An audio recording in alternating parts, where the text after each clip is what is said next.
عقل مند کے لیے وہ وقت بہت مشکل ہوتا ہے جب کسی بات کے اظہار کے لیے خرابی پیدا ہونے کا خوف ہو۔ جو زبان اپنے قابو میں نہیں رکھتا ندامت اٹھاتا ہے۔ جو شخص امانت میں خیانت کا ادراک نہ کرے گا تو اس کا انجام خطرناک ہے۔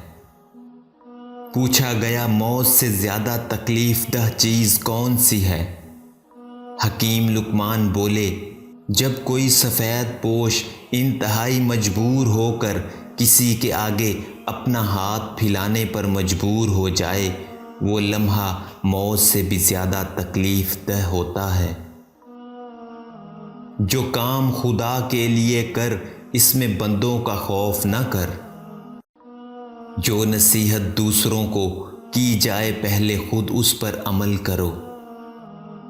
جس طرح تم کسی کو اپنے حسن و اخلاق سے دوست بنا سکتے ہو، اسی طرح بد اخلاقی سے اپنے دوستوں کے مخالف بھی بن سکتے ہو۔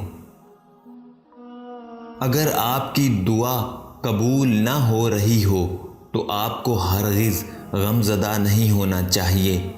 خدا کے خزانوں میں کچھ کمی نہیں ہے، اسی میں تیری خیر تھی جو ملا، اور دنیا خدا سے ہرگز طلب نہ کرنی چاہیے، خدا سے فقط آخرت مانگنی چاہیے۔ حی و قیوم سے محض یہی دعا کرو، مجھے دین و دنیا دونوں کی بھلائی عطا کر، جہنم کے عذاب سے مجھ کو بچا، اور میرے رگ و پے میں اے الہی اپنی محبت سمو دے۔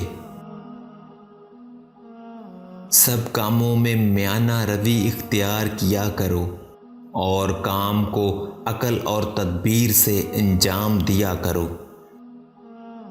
مہمان کی مناسب خدمت کرو، اور مہمان کے سامنے کسی پر خفا مت ہو، اور نہ ہی مہمان کو کسی کام پر لگاؤ۔